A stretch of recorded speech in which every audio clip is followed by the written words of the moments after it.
Welcome, one and all. This is another edition of Gorilla Blood Radio. I am Daniel Correa, and with me, as always, Scott NDX from New York City. What's up, Scott? Everything sucks right now. Everything sucks right now? What happened? Dude, on Monday, I fell. Oh, no. And a guy like me, falling is not, just like, la, la, la, plunk. Oh, I'm just going to get back up. No, Scott's a big dude. Yeah, that's an understatement. I'm being nice, so... They dropped, one of my supervisors dropped off a shirt at work thinking it'd be perfect for me. I looked at it. It was 3XL. I'm like, I can stitch two of these together. Oh, jeez. And it might fit. Seriously, though, as fairly large as I am, I'm about 100, 150 feet away from the school that I work at. Now, since the school I work at does not have a gymnasium, the kids have to go to the local gym across the street. YMCA. No, not even a YMCA. It's a fucking gym. Okay. So they're walking the gym. The second graders walk by. Some of them like, hi. One of them's like, we have a new student today. I'm like, all right, thank you. So I'm looking back to make sure they're okay, and I thought I was walking straight. But apparently, when I turn around, my body does not like to walk straight anymore. You veered. I do that too sometimes. Yeah! Problem is, I veered in the opposite direction. So I'm looking over my right shoulder like, hey, okay, they're all good. Turn around, and all of a sudden I'm walking on my left side. And I walk into the stupid fucking tree section that they have in the streets for some godforsaken fucking reason, because fuck you, Green Streets, New York. And instead of it being like level with the ground, no! The concrete is about an inch above the dirt. So I walk, I step, half on the concrete, half on the dirt. So I'm looking at the inside of my left ankle again, and we know how well that went last time. No. So my body could not adjust because it wasn't flat street, and I just went. Ouch. Yeah. Did you hurt yourself again like last time? Fuck yeah, I did. Jeez. So I got on my right leg because for some reason, I guess what happened was when I went down on my right knee. My knee felt fine, probably because it landed in the dirt, but it scraped against the side of the concrete next to it because I got about. They're like all very tiny individual holes in my leg. It's one of those type of scrapes. Okay. So I'm like 1, 2, 3, 4, 5, 6, 7, 8. Oh, fuck it, man. It looks like Braille on my leg. Oh, man. And, so that on my right leg, oddly enough. My left leg, nothing happened, because apparently that didn't hit the ground at all. But I landed on my two arms, because I just went down, I was walking and went, oh shit, and my arms just went up into my chest. So 1, that hurt. 2, my arms fucking hurt. 3, the palm of my right hand felt like it was burnt. Yeesh. So I actually had to keep an ice pack on it for about an hour to keep it from feeling really bad. Had to bandage up my leg when I finally got to work. Some guy tried to help me. He's like, you need to get up, you need to get up. Like, no, I need to sit here for a moment to see if I'm okay. Yeah. Like, what are you, stupid? You're trying to get a guy who just fell off the fucking ground? You don't do that. You have to assess the situation. That is the... Motherfucker, take an RTE class! I was going to say, that's the teacher / coaches / whatever working with kids our whole life. It's like, hey, wait a second before you get up. Don't try to get right up, because if adrenaline's flowing and you get right back up and you have a broken foot, you're falling over again. Seriously, first of all, RTE, you have to assess the situation. Okay? Situation, I just fell. Now I have to figure out how I am. The guy from Subways, because I fell right outside the Subways, that I always hang out and play games at, came out to make sure I was okay. Well, the other guy walked away probably all pissed because I wasn't like, oh, thank you for helping me, sir. I'm like, well, fuck you. I'm going to sit here and make sure I'm okay first. Yeah, exactly. So I'm like, okay, what hurts on me? Okay, shit, my shoulder hurts. Shit, my hand hurts. Okay, my leg hurts. I think I'm bleeding. I'm probably bleeding. I feel like I'm bleeding. Oh, crap, I'm bleeding. I went through all that in, like, a minute. Even though I wasn't really bleeding that bad, it's more just, like, open woundage type shit. Ain't as bad as it could have been. Yeah, like, nothing... it's a gaping wound! Thankfully, it isn't. Although I would have been able to bandage that up, too. I was going to say, nothing a couple bandages couldn't help. Oh, shit, look, I'm RTE trained, man. I'm RTE trained and CPR Pro certified. I think you're... So if I can actually get on the fucking ground, I can save your life. Yeah. Are you DFib certified? That's part of CPR Pro. Okay. But we still have to follow all the instructions on it. We know where to put it. We know if it's on a baby, you got to put one on the front, one on the back. Oh, that's cool. If one, you got to put one on top and one on the underneath the chest. Yeah, that's as a coach, I don't have to do the DFib one if I don't want to because it's an extra cost and the school doesn't front the cost for that.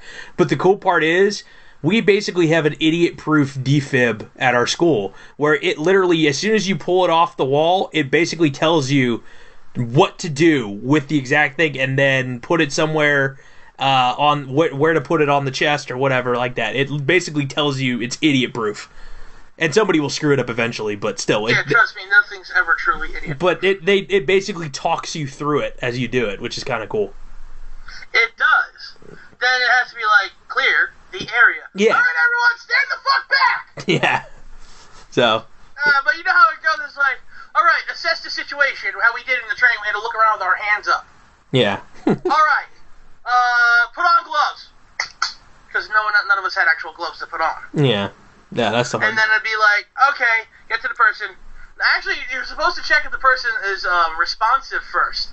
So if the person looks unconscious, you're supposed to be push them on the shoulder and be are you awake, sir? Are you okay? Do you need assistance?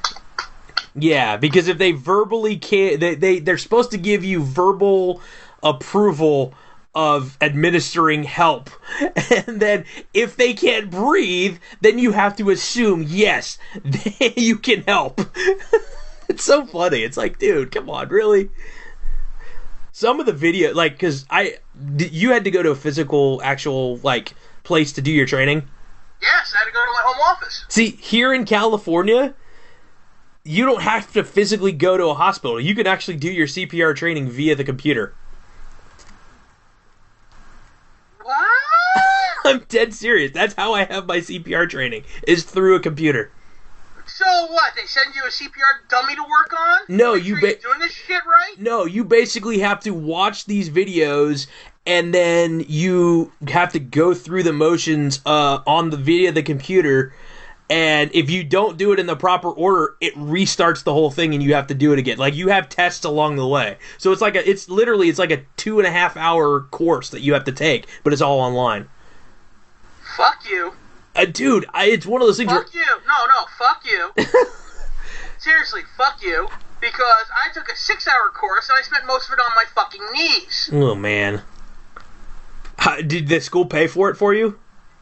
The company sets it up. That's why we have it at the home office. Okay, so yeah, well, we have a few representatives from every site going. This is my turn to finally go. Okay, so they covered it for you. The assistant site director, so they wanted me to be CPR certified. So you didn't have to pay out of pocket for it, though?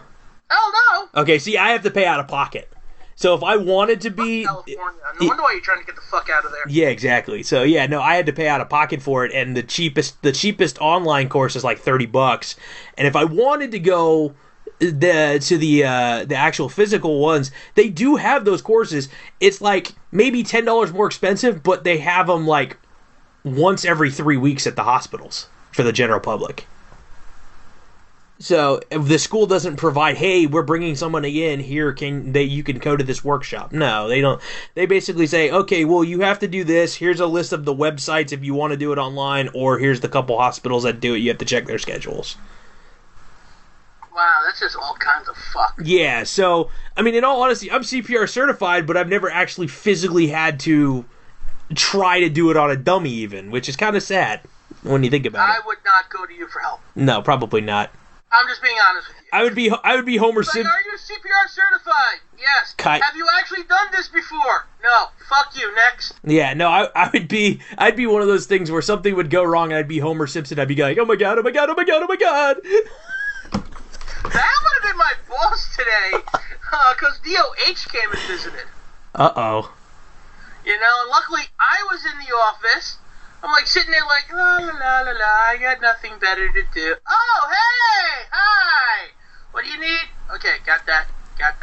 got that, got that, got that, got that, got that, coverage! Got that, got that, got that, shit, we don't got that. Never even heard of that. Say, what? We'll get that. Got that, yay! That's funny. That was pretty much, like, from 4:30 on, that was my afternoon. Have you been working directly with the kids more often, or less often? As now, much less often, unfortunately. That sucks. Yeah, I'd like to be in the classroom a little more often, but you know, I got my own shit to do. Yeah, now Anyway, totally Greg, different job now. Yeah, the person, someone covered for music today. You know, I had to cover for nutrition last week, and I was just like, I don't know what I'm doing. Yeah. I don't know where this is going. So it's like we started talking about herbs, and all of a sudden we're talking about diabetes. Like, fuck, it always goes back to diabetes. Here's once you say diabetes, the kids go, ooh. Can we just show a video of Wilford Brimley? Diabetes. No, because they probably think he's a fucking walrus. Especially with Zootopia coming up. That's funny. What's that walrus talking about diabetes for? Why is he crushing that horse? Dude, you know what that just made me think of? The Tennessee Tuxedo and Chumley. You remember that old cartoon?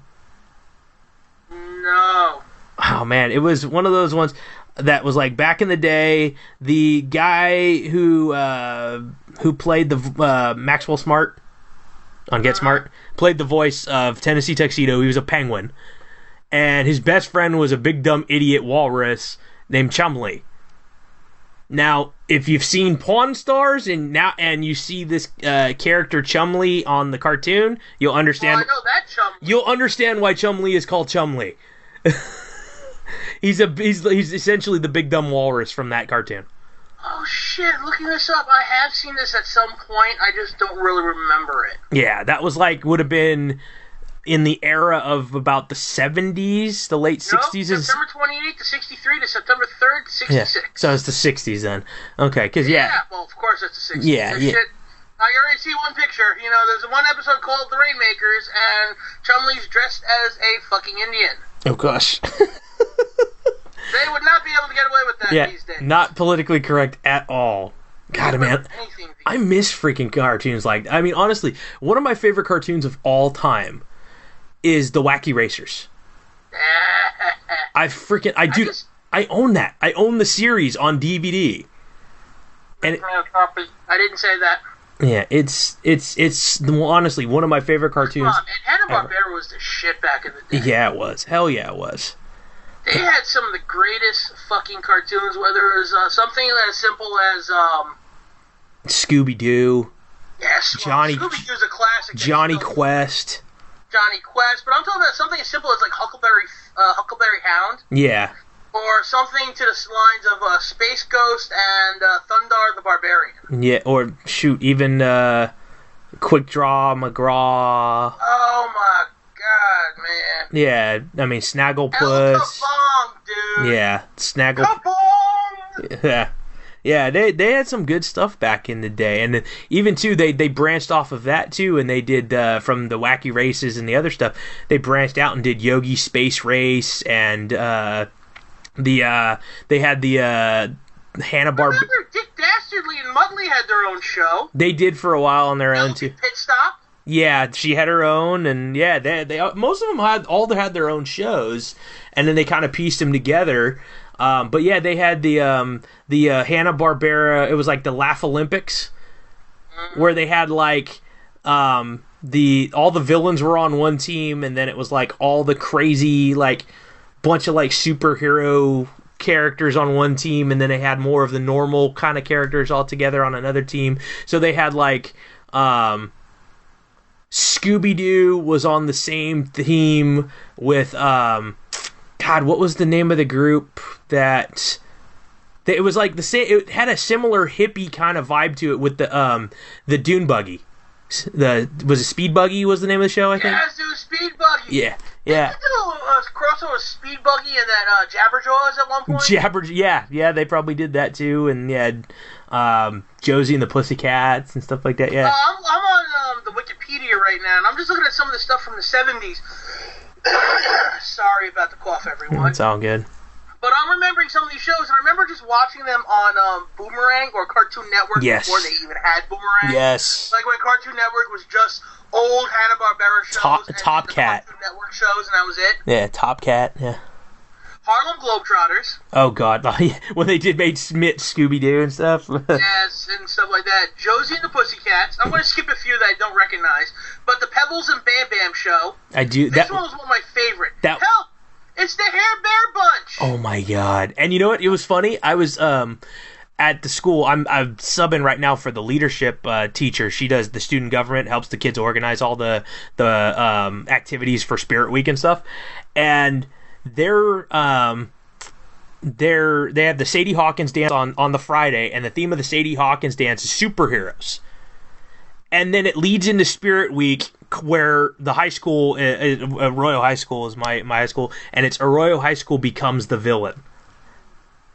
And so it goes from superheroes on 1 week to the following week you have your alter ego, so it's like professional dress kind of thing, like everyday people kind of thing, but look a little nicer. Then they have a blackout day where everybody wears all black, and then the Wednesday you dress as your favorite villain. Nice. I thought that was so cool that they're doing. And then each class has a certain theme. So on the Thursday, you dress as your class theme. So I think the freshmen have video game villains, sophomores have Marvel villains, juniors have DC villains, and seniors have Disney villains. Nice. So it's pretty cool, man. They go all out for these, and then they do a rally, which is pretty sweet, and then they decorate their section of the gym in something that is their theme. So, and they have to do like a little skit and stuff. So like some of the freshmen were like, I don't know what to do. Like, can we name some video game character, name some video game villains? And I'm like naming stuff off, and then they go, oh yeah, Team Rocket or something like that. So I'm like, oh God, they're gonna go Pokemon and stuff like that. But I had to put that out there because I was like, oh, cool. But go ahead, carry on with your Hanna-Barbera list. Oh, man. Let's see. Probably one that, the Funky Phantom, of course.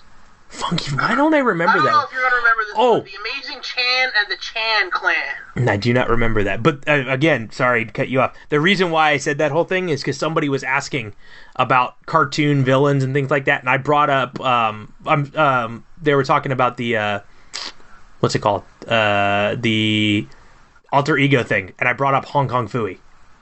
Oh, that's on the list. And I knew that was going to be coming up here soon enough, because that was, dress up like a janitor, and then the next day dress up like a ninja. Yes.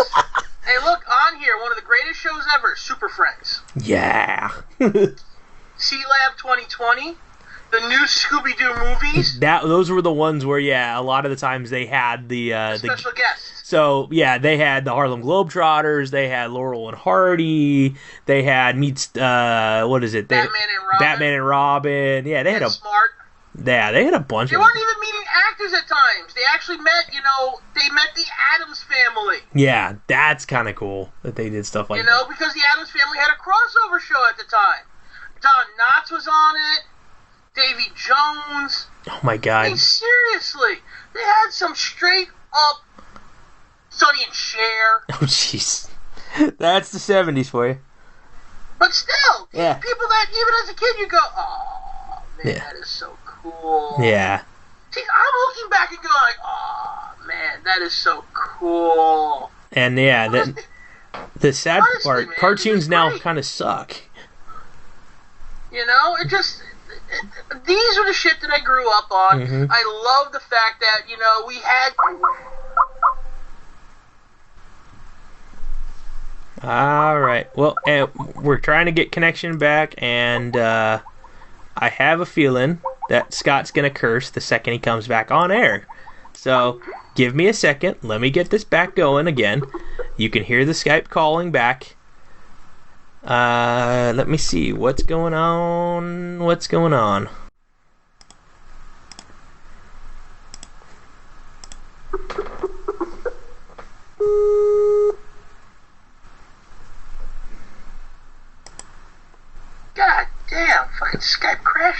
Yeah, I kind of figured that happened. I thought it was maybe mine, and then I tried calling you back and got nothing, so... seriously, look at all those calls. Yeah, exactly. Alright, so we were in the middle of, before the Skype issue again. God damn it. Like, this is 2 weeks in a row now we've had issues with Skype. Yeah, either you or me. So, but we were in the middle of talking Hanna Barbera stuff. Where do we leave off? The 70s. Let's move on to the 80s. Okay, cool. Yeah, it's just so random that you bring this stuff up, and like we were literally talking about cartoons and movies and stuff like that today in that class, so it's kind of funny. Yeah, the 80s really started showing, instead of doing short animations, they're going for more half-hour shows again. And one of the ones that you're probably best known for, and still a fan favorite, the Smurfs. Yeah, absolutely. And then the spin-off, the Snorks. The Snorks were fine, too. But they also did Challenge of the GoBots, their version of Transformers. Yeah. The 13 Ghosts of Scooby-Doo. The Fantastic World of Hanna Barbera. Yogi's Treasure Hunt. There's a lot of shows that they really put out there. Johnny Quest, which they had a new version. Pound Puppies. Yeah. Well, and again, going back a little bit in time, one of my favorite shows was actually it was part live action and part cartoons, and that was the Banana Splits. Damn, I hated them. Really? I couldn't get into it. Yeah, no, it was a stupid costume. Yeah, and the funny part is one of them was the voice of Tigger, so it's kind of funny. I think I've seen a pup named Scooby-Doo 3 times each episode. You don't like that one? No, I love that show, but I think I've seen each episode 3 times. Oh, okay. That's how often I used to watch it. Yeah, I remember that. That was pretty fun. And I love the fact that they had the stupid thing where Freddy would always accuse Red Herring. And I'm exactly. And at that time, I had no idea that was actually a literary term. And so you're actually... I know. When I went back to watch the show a few years ago, and it just went... I see what you did there. I just love that realization. It's like... I think Hanna Barbera had their hands in Captain Planet. Yeah, maybe a little bit. I know it was on Cartoon Network fairly often. But yeah, that was mainly a TBS thing as well. I know with the Turner broadcast and Ted Turner, WCW. Yeah, because I think Turner helped. Let's see, in November 91, the Hanna-Barbera studio and library, as well as much of the Ruby Spears library, were acquired by a 50-50 joint venture between Turner Broadcasting, which by that time had also bought the pre-May 1986 Goldwyn Metro Goldwyn Mayer. No, but I was going to just go stop and just say MGM, but I just think the fact that they bought the MGM library pre-1986 is impressive. Oh, random thought, since you just... you just made me think of it. There was an announcement, and you saying was thinking of Metro Goldwyn Mayer. There was another company in the 90s, the Samuel Goldwyn Company, again the Goldwyn of MGM, that put on American Gladiators. And just this past week, I just found out Lee the Hawk Rarman just passed away. I don't know if you... I don't remember him. He was the original show? He was not on the original. He was on maybe the second or third iteration. He was a bigger white dude with like a crew cut blonde guy. That doesn't narrow anything down. Some of the chicks look like that. He was on the same season as Saber, the guy who played Jax in Mortal Kombat Annihilation. See, I remember Saber. Yeah. So, yeah, Lee Hawk Rare. If I showed you a picture of him, you look him up, whatnot, you know who he is. But carry on. So yeah, TBS, yeah, Metro Goldwyn Mayer, they did the combination thing, and that's how they got the library. Nice. Oh shit! I think I do recognize this guy. He's probably an actor too. Yeah, he was. Yeah, he acted in a couple movies. I think he might have been. I want to say he might have been Howie Long's stunt double or something in the Firestarter movie or whatever the hell that movie was. Howie Long was starring in. Because they have like the same body type. I don't know. Don't quote me. This guy was acting fairly recently too. Yeah, he's like only in his 60s, I think. No, he was 49. God, why did I think he was like that old? Damn. I thought he. I just. Now I recognize the guy. I've seen him. He's been a good actor for a long time. How was he? God. He's one of those guys that you've seen so many times, you know who he is. But yeah, you may not know his name. But I could have swore he was like right around 60 because I thought he was an older. I mean, I thought he was maybe pushing 40 when he was on Gladiators. Damn. Wow. Damn. I feel weird. I apologize to the soul of Lee Hawker Airman. Damn. I kind of miss Gladiators. Oh, you want to know something funny? Oh shit! This is why I recognize him. He was one of the guys on Roller Jam. Oh, he wasn't. He was in Roller Jam, like the one that was on after ECW. Yes, he was. Oh. That is exactly why I recognize him. Okay. That's crazy. I didn't know that. Oh shit! That's funny. I didn't realize he was on. Which team was he on? The California Quakes? It doesn't say. It just says Roller Jam TV series. Okay, that's funny. Doesn't say how many episodes, because no one knows. That's funny. You don't put enough info on there like to make it worth it. That's funny. But no, man, he's also a Last Action Hero. He was in. So I probably watch him once a year. He was in Last Action Hero. I'm trying to think of what thing he was in there. He played a character named Kraus. I don't remember. You remember when they did? It had to have been in the late '90s, mid to late '90s. G2, it was like Gladiators 2000 is what they called it, or so right around the turn. Then they called it G2. I guess it was Gladiators 2000. So right around late 90s, early 2000s, like right going into the new year. No, I don't, because what I do remember is that thing that Terry Crews was a part of. Which was that? Oh shit! Let me see if I can find it. He played like G-Money or something. Oh, I don't know. They did an American Gladiators with wrestling character Battle Dome. He was T-Money. Oh, okay. I don't remember that. But no. Battle Dome, oh my god. It was pretty much pro wrestling met American Gladiators. Okay. It had the American Gladiators thing, but a lot of the Gladiators all had gimmicks. That's funny. Yeah, but that G2, guess who was the host of that show? Or one of the co-hosts of that show? I don't know. A maybe 20-something, early 20s, maybe something, Ryan Seacrest. Jeez. I know, dude.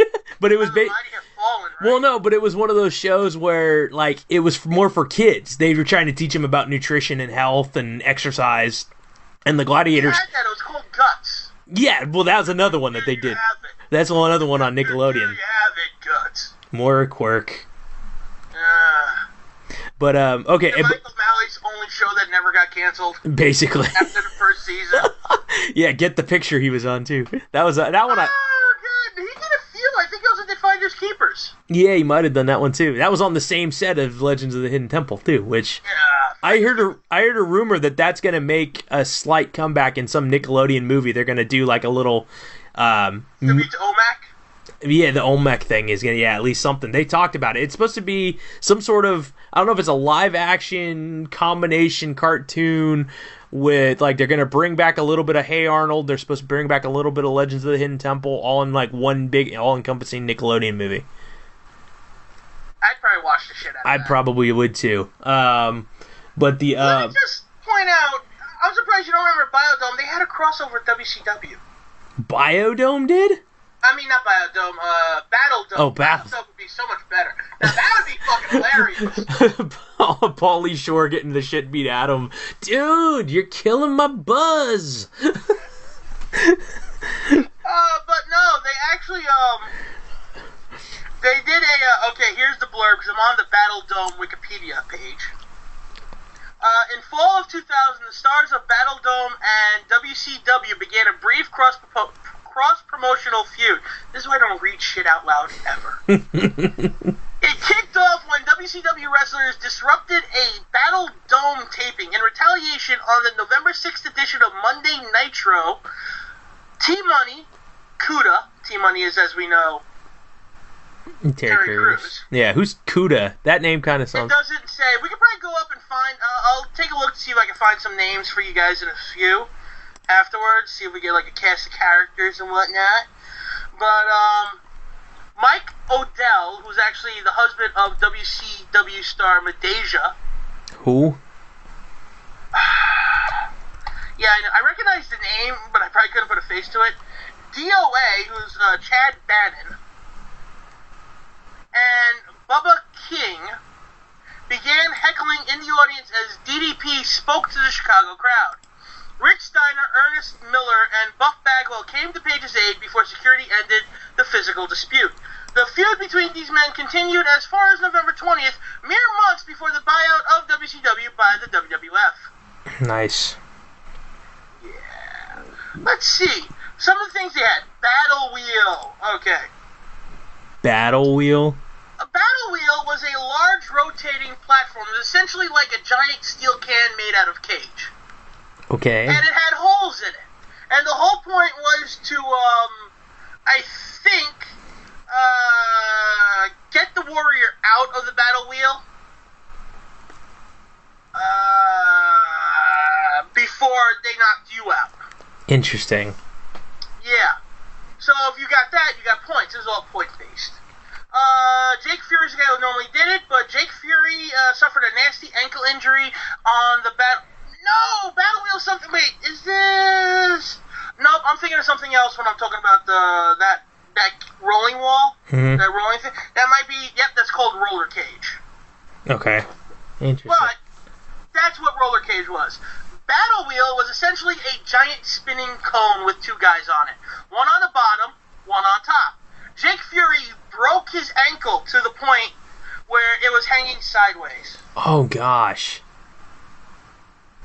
You know what? I vaguely remember that. I kind of think I remember that one. That one, like, the visual comes in my head where, like, somebody's standing on top, like it's a flat top of a pyramid, and the thing spins like an upside-down top.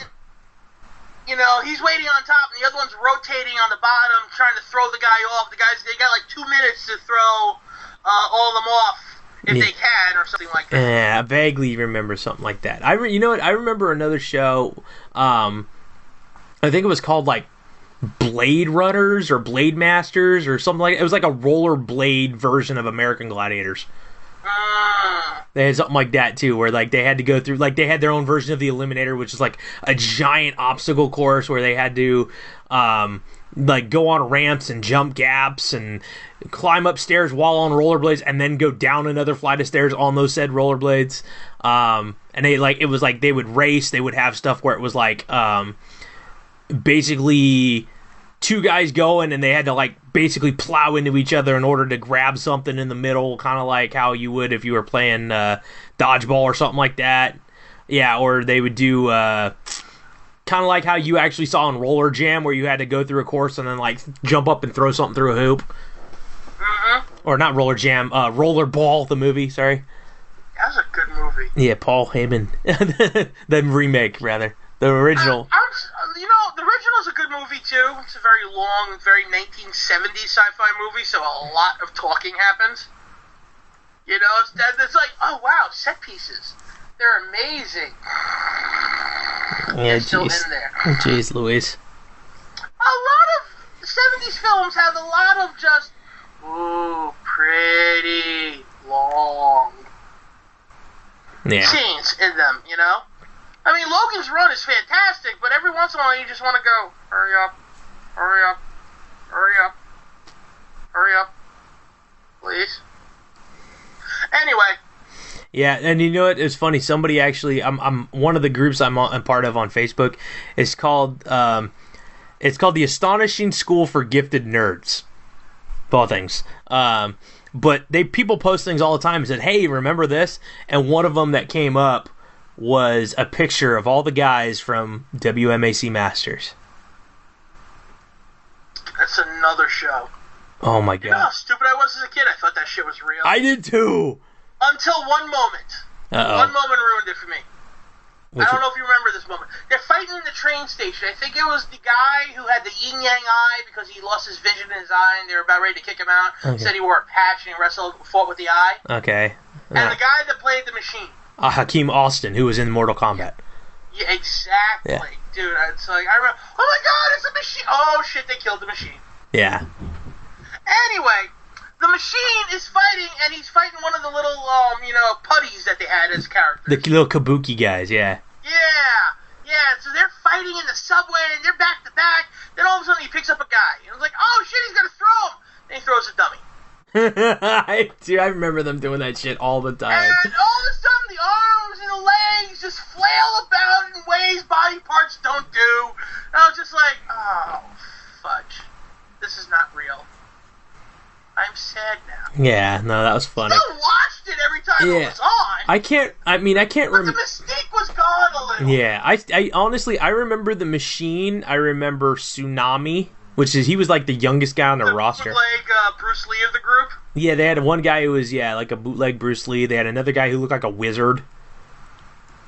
Was that his name? I don't know, it might have been. He kind of looked like Shang Tsung, but like in his 20s.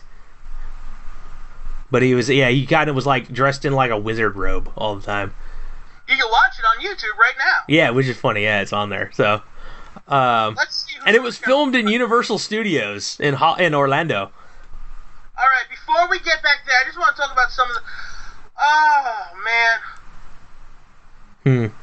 Let's see. Oh. Of all the people I'm looking at, there's a guy named Bubba King, one named The Commander, one named Kuda, who was played by Rudolph Jones, which does not have a page on Wikipedia, so that's how well known he is. One was DOA, one was Jake Fury with the broken leg. Mike Odell, we talked about. One was named Payne, Payne. Another one was Sleepwalker, but pretty much the only one you're ever going to know from this is T-Money because he made a fucking career. Yeah. That's, well, hey. Like, literally made a legitimate career. Although one did go for a Republican governor nomination in Vermont and failed in 2014. Really? Wow. Yeah. Scott Edward Milne. Huh. He played a character called Moose in season 2. Oh, dude. Speaking of a guy named Moose, on the wrestling front, Moose fought. Who did he fight? They just had the 14th anniversary show from Las Vegas, and I've got to go through it in my head. Who did Moose fight? He lost to. Oh, he lost to Okada. He faced Okada. Damn, that's a big deal for Moose. Yeah. I know him and Kushida have been doing some work together. Yeah, no, he fought Okada. Okada beat him. Okada beat him soundly. Well, he is Okada. Yeah, well, I mean, he's basically like the Japanese wrestling god right now. I mean, at the moment. Yeah. The Japanese wrestling god's in heaven right now. Yeah, unfortunately, the one that's still alive. But even like they had that match, they had Tanahashi and Mike Elgin against them boys. Has he learned to sell yet? Huh? Has Tanahashi learned to sell yet? Yeah, no. He has his moments. There you go, then. I'm fine. He has his moments, but they faced them boys, the Briscoes. Man up! Yeah, that was a fun one though, I gotta say. They had I guess New Japan now has basically their versions of the trios title, but they call them the Never Openweight 6-man titles. And it was the new Bullet Club. It was the Bucks and Cleaner Kenny Omega. Elite. Elite now is what they're calling it. Yep. And then they fought, who is it? Kushida, Seidel, and ACH. I think that's who it was. And I didn't get to watch the whole damn thing, which again, don't tell anybody, but I find it on the internet. But then who else? Who else fought on that thing? Why can't I remember? Oh, you know how sad Ring of Honor has gotten? Apparently, the Steve Corino is no longer allowed in Ring of Honor. I guess he retired, huh? What did he do this time? I don't really know, but he's not allowed in Ring of Honor anymore. I guess he had some issues where he laid hands. I think he laid hands on BJ Whitmer. And again, it's one of those things where, hey, Steve Corino, you're not a wrestler anymore. You can't lay hands on somebody, so they got rid of him. I think they were having some problems because BJ Whitmer was messing with his son as part of like making him his young boy and then treating him like shit. So there's no storyline. Yeah, there is a storyline. Well, the fun part is Kevin Kelly did the whole commentary for the 14th anniversary show with Mr. Wrestling number 3. Oh. I'm like, come on, we know it's Carino. It was so funny though. Yeah, it was pretty funny though. And I think BJ Whitmer faced Adam Cole. I think that's I don't know. I think it was Adam Cole. That's a waste of Adam Cole then. Yeah, so why is that guy? I've been asking for Adam Cole to be in the E for a decade now. Yeah. No, wait. Whenever friggin' Future Shock formed, and asking for him and Kyle O'Reilly to be in the E. Yeah, and you know what? I gotta look back now and see, because I didn't get to the main event, which I gotta go back and figure out and finish watching. But Bobby Fish was in a triple threat match. Let me see. Who's Bobby Fish? Let me see. ROH 14th anniversary show. Hey, yay. Thank you. Let's see. Wikipedia. Yay, the lovely Wikipedia. I like it. Of course, we know that Jay Lethal was... no, not Adam Cole. Adam Page faced BJ Whitmer. Sorry, my fault. Wrong. Okay, that's less of a waste. Wrong Adam. Adam Cole was against Jay Lethal and Kyle O'Reilly in the main event. Sorry, my bad. I totally said the wrong Adam. Silas Young faced off the dark match. Silas Young faced Cheeseburger, Will Ferrara, and Ghetto from New Japan. Roderick Strong, Bobby Fish, and Tomohiro Ishii face off in a triple threat for the television title. Ishii is the ROH television champion, dude. Okay. So, dude, yeah, it's kind of funny to see that. Goto defeated Dalton Castle. So that was pretty fun. Alex Shelley is now in Ring of Honor, officially, which is great. And again, well, and here's the fun part: he's back with Chris Sabin because Chris Sabin turned on Daniels and Kazarian.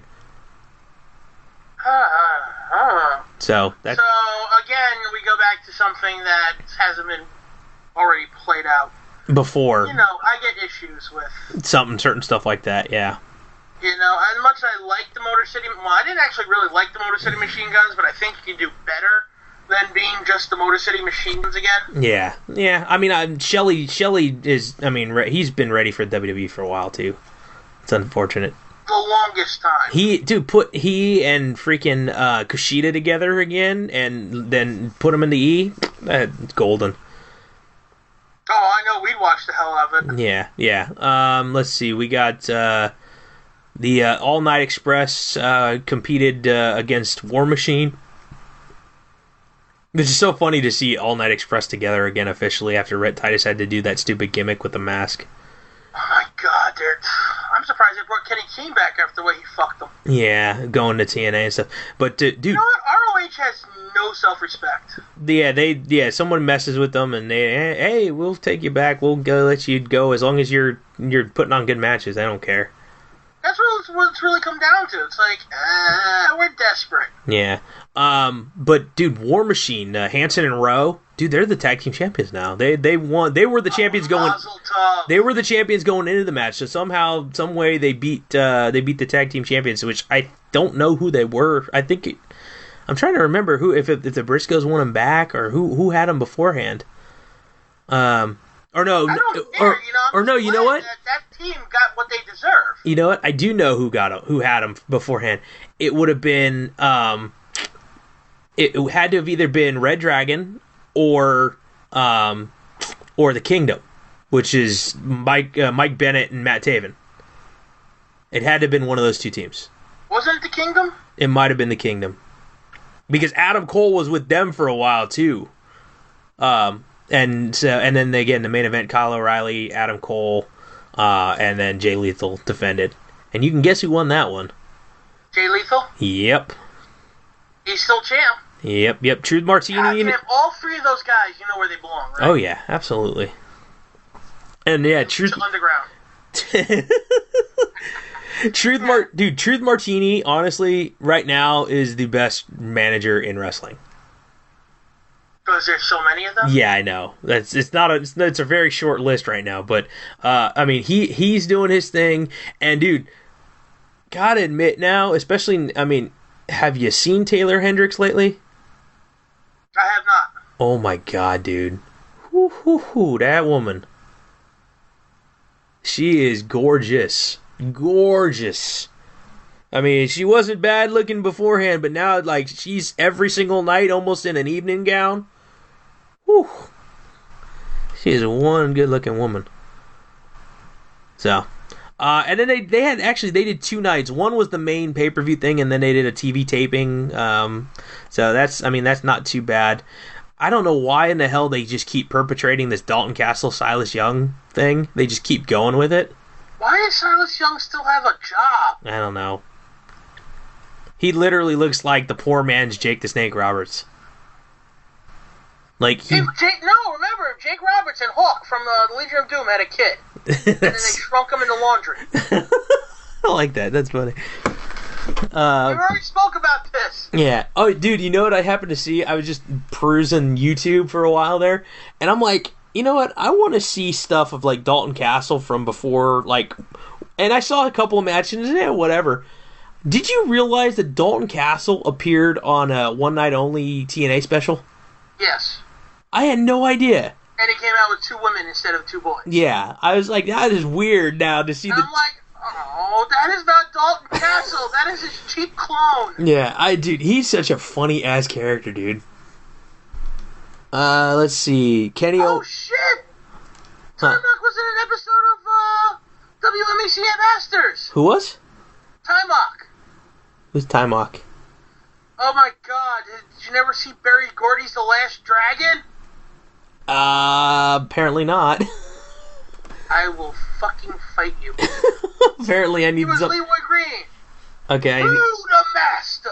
I need to find something, apparently, and watch it. I will fucking fight you!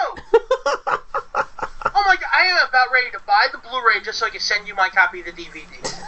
Okay. I'm going to send it with a picture of a fist. You better hit yourself with that picture. Okay. And I want a photo of you hitting yourself with that picture. Okay. That's funny. Oh, dude. Shit. It is one of the greatest blaxploitation films of the 80s, man. It was a combination of kung fu, hip-hop, just the music and the scene at the time. It was perfect. I didn't know he did an episode of WMAC Masters. That's cool. He also did some ROH. Dude, you know what's crazy? He was seconding Jimmy Wang. Oh, gosh. Jimmy Yang at the time. That's funny. Dude, because they were taping in Vegas, the Reno Scum came down and actually got to be on a Ring of Honor taping. Adam Thornstowe, that might be a name you've heard before, because he wrestles occasionally around the country, and he had his partner Luster the Legend. They were in the Global Force Wrestling Tag Team Tournament. Okay, so I still have Global Force Wrestling, so I can't tell you what's going on. Yeah, well, you know what? That's the funny part. I was talking with Harry, and on one of the group that Shockey runs, somebody was putting stuff up, and they were talking about, I guess he's from New Zealand, so they were putting stuff up on that group about this one channel, and he's like, hey, did you happen to see in this video that they showed a clip of Global Force Wrestling? And so I'm like, what in the hell? So I look, and there's a little mini, like, 3-second clip of, like, Justin Gabriel suplexing somebody, and I'm like, shit, New Zealand's getting Global Force before the United States? What the fuck? That is not okay. Yeah. I was like, what the hell, Jarrett? No me gusta. No es bueno. So, I was just like, what the hell? That's kind of crazy. I cannot believe it. Seriously, I want to see some fucking Global Force already. Yeah, it's just... You know, we've had people that have seen that damn thing 3 times in Vegas right now for TV tapings. Where's the TV show? Yeah. Oh, dude, I marked out last night. I'm sitting there watching TV, and I do the guide, and I'm looking through, and I go, holy shit, I get Pop now. I get to watch TNA again. I was like, holy shit, I'm so happy. Yay. Well, for you don't care, because you're not overly fond of the product right now. I'm trying to watch it, but I honestly fast forward through most of it, and I'm 3 weeks behind. Actually, the 4th episode's already off demand, so I can't finish watching it. No. And I kept getting stuck at that promo at, like... Because the first fucking episode, the first half of the... Like, the episodes on demand is less than an hour and a half, right? Mm-hmm. Because it cuts out all the commercials. The first half hour was still promos. Oh, jeez. Well, now, question for you in your area. Does your on-demand make it to where you can't fast forward?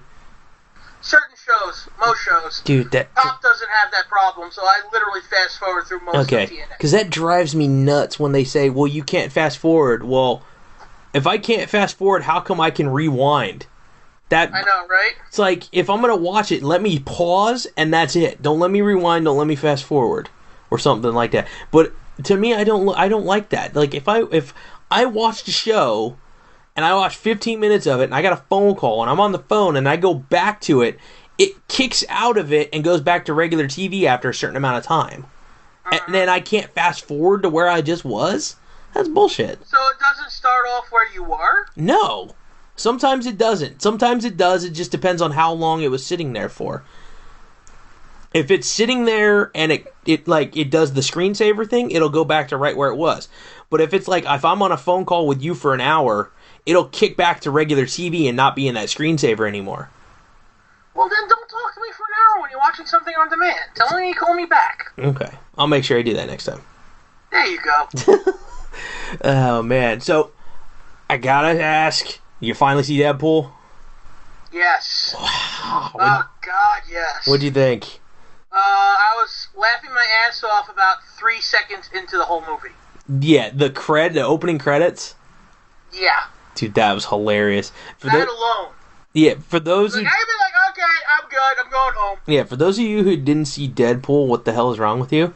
And 2, literally the opening credits were a film by some random guy, produced by some very rich douchebag. Directed by a total tool. Yeah, I mean, dude, it was great. It was hilarious. Just that. It was very well done. Now, if you're a diehard Deadpool fan, you might be upset with the origin story. You might be upset that he gets the girl at the end. Spoiler alert. Yeah. I mean, after 2 weeks, I think we can spoil something. Yeah, exactly. 3 weeks, technically. It's not like Star Wars. You mean with the guy that had Han Solo die scrolled on the back of his car? That was great. No, it wasn't. That's mean. I already saw the movie and I was just like, I still want to fight you. Yeah, that's just like, what was it? At the Harry Potter book release, the guy comes by with a bullhorn and goes, Dumbledore dies on page whatever, and Snape killed him. I'm like, did you ever see that back when? No, because I really never cared about anything. Okay. Yeah, I remember seeing that video, and I knew a lot of people who were pissed. I don't blame them, though. That would piss me off if I cared. Yeah. I don't, but if I did, you know? Yeah. But, you know, oh man, I loved the whole film. Yeah. I really felt good watching it. I'm not a huge Deadpool fan. You know, I'm not a fanboy like a lot of people. I didn't go in there going, oh my god, oh my god, oh my god, Deadpool on TV, Deadpool, ah! No, I did that for the Ghost Rider film, and I kind of left weeping a little. I watched that, and that sucked. Yeah. Actually, no. I left feeling very good, and then me and my friends started going, yeah, but this happened, and then this, and then that. It's not that good of a movie after all, is it? Yeah, I mean, again, I don't know much about Deadpool. I mean, I'm not gonna say I got caught up in all the hype. I mean, yeah, I was posting things here and there, but basically what I knew about Deadpool was like, oh, I just know that he's that nickname, the Merc with the Mouth, and that they. Well, he's been really that mouthy at first. Well, and then all I know is. When he was Deadpool. And then they screwed it up. They screwed it up in Wolverine Origins. That's all I knew, is that they screwed it up in Wolverine Origins. Oh, they screwed up royally.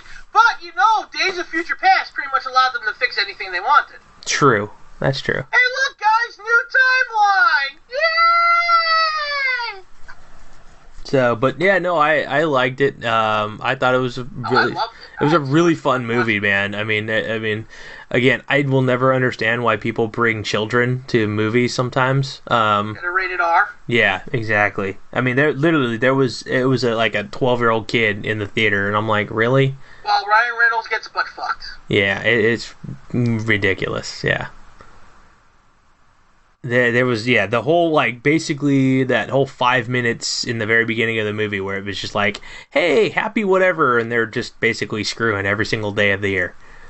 They were playing Calendar Girl. I was like, that was a perfect, like, total cliche song, but it was just like, okay, this makes it funny. That's the thing. They really chose a great series of soundtrack for the whole thing. Yeah, and it's like the most like slapdash thrown together freaking soundtrack too. It's great. It's like most of the music, like if you listen to them all in the same, like in some specific order, it's just like you have like poppy sounding stuff from the 60s and 70s, and then it's got a little bit of 80s stuff, and then DMX. Yeah, I know. Damn. Negasonic Teenage Warhead was fantastic in the film, wasn't she? Okay, I don't follow everything, so who is that? I've never... Apparently she's like a one-off character in the X-Men. Okay. That really wasn't anything. It's like they blew all their budget on, Colossus. Yeah. See, and that's the Colossus I remember. Obligatory CGI character. And that's the Colossus I remember from like the video game, the arcade game back in the days. Him being this brooding, like hulking character, not the hey, I'm gonna be some random teenager. That see, I didn't mind that because they at least got a big dude to play Colossus, and I would have loved to see more of him. But again, at least they did that in the third film. Yeah, but again, yes, I was disappointed when Colossus wasn't at least Russian. Yeah, he didn't have to be 9 feet tall. He could have been a normal sized dude. He just really needed to be. Yeah, not an American kid who speaks perfect English. Seriously, he needs to be speaking broken English. Yeah, I like the fact, Gina Carano. Dude, she's looking good, and she's gotten thicker, too. I'm very disappointed that Colossus's hand was in the way of that scene. The scene where she pops out of her top, and they play it off, and he's like, "Oh God, I'm so sorry, you popped out there," and yeah. You realize after that he's gonna have a permanent handprint on his junk. Yeah, that was funny. Yeah, she punches him. That's funny. Yeah, dude. It's a really fun movie, and she's only the character Negasonic Teenage Warhead, other than being completely dead now, probably. You know, it was in like a total of 1, 2, 3, 4, 5, 6, 7, 8, 9, 10, 11 issues of the comic. Yeah. And all of comics, apparently. There's a lot of comics out there. Because wasn't Daredevil... oh my God, why the hell did I say Daredevil? Because he's cool, too? Yeah, no, I'm probably one of the only people that actually liked that original movie. I'm with you if you're talking about the director's cut. Okay. But Deadpool, wasn't he part of like an offshoot, like, misfit faction? Not that I recall. Why do I want to say he was part of some random misfit faction, like a misfit Fantastic Four or something like that? He's an Avenger now. Well, yeah, I know. Eventually, he does become that. And then Spider. I still can't believe that the guy who directed this movie, this was his debut film. Nice. Like, seriously, this is his debut movie. That's impressive. And right now, it's like, numbers wise, they're like up there with, like, getting up there with Star Wars. Has this guy done anything else before this? Don't know. He designed opening sequences to Girl with the Dragon Tattoo, which I still haven't watched, and Thor the Dark World. Directing debuts, he was nominated for an Academy Award for Best Animated Short as co-story writer, producer of the short animated film Go for Broke in 2004. Damn, that was a long time ago, too. Seriously, he hasn't done a lot. But that's a pretty damn good debut. Holy shit. Seriously, it's like, how are you going to follow this up? Yeah, exactly. Deadpool 2. Yeah, it sounds like they actually got it signed and sealed and delivered here soon. How can they not? Yeah, especially. You know Ryan Reynolds wants to do it. I mean, this is his pet project. Well, and I hear people they're complaining and figuring out. I guess they're gonna put Cable in the next one. I saw the. I love that ending. Yeah. Spoofed, yeah. What are you doing here? Ferris Bueller. Yeah, with the robe and everything. Like, what are you doing here? Yeah. The movie's over. Go home. Yeah. Go home. But wait, next movie. Yeah. Yeah. Hey, we're gonna. Now, I'm not saying there's going to be a sequel, but if there's going to be a sequel, Cable. Yeah, I thought that was great. So, yeah, man. I mean, I saw something and this was on the RRP W247 Instagram for that station. There was a half and half of Cable and Kevin Nash, and I'm like, interesting. Now, someone brought up my friend Tomas. Decided to bring up, well, is Cable really that tall? I'm like, who cares if he isn't? Yeah. Now he is. Yeah. I'm trying to think. If they make Kevin Nash Cable, just make him that fucking tall. I'm trying to think who else could play Cable, though. It's gotta be someone who's not young. Yeah, I mean, because Cable wasn't a young dude. I mean, he was an older guy, and again, the time travel aspect comes into it now. Like, seriously, he does not have to be young, and I'd prefer if he wasn't young, honestly. I want a guy who's been around, gritty, angry, old, seen some shit. Not Dolph Lundgren. A shirt that says, I've seen some shit. Not Dolph Lundgren, please. No, he's got to speak better English, unfortunately. Yeah, I think Kevin Nash would be a good one. I'm trying to picture. They said a couple of names, and I can't remember some. What about Stallone? No. Still too much of an accent? Nah. From the future. Yeah, let me. Fuck you! I want to see that now. Let me see who names for. Mickey Rourke. That might work. I mean, we know he can do Jacked.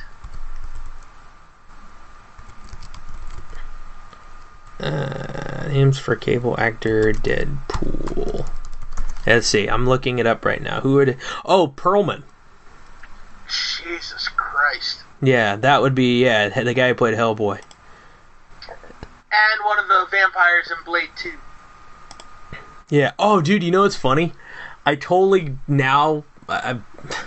Speaking of Blade, the one with Triple H, Blade Trinity? Blade Trinity, the one that Ryan Reynolds was in. Mm-hmm. You do realize that there's a Hello Kitty reference in that one too?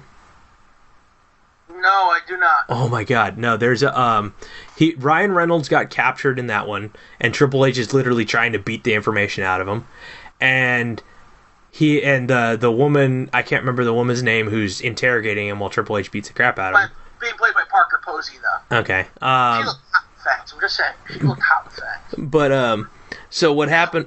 What happened was she's asking him, "Hey, where is this thing is hidden?" And so she stops Triple H from beating him up, and she smacks him from not giving answers. And he goes, "Okay, I'll tell you. It's in my left butt cheek." And then she smacks him. Okay. It's in my right butt cheek, just below the Hello Kitty tattoo. I'm dead serious. Look it up. There is a Hello Kitty reference in Blade Trinity. You know what? I'm not very surprised. I'm very unsurprised. Ryan Reynolds somehow referenced that. Yeah. I mean, they did do a couple of Green Lantern jokes. Yeah, that was pretty funny. That first one, the Green Lantern cosplay. Yeah. Coming out of the guy's wallet. Yeah. That was pretty good.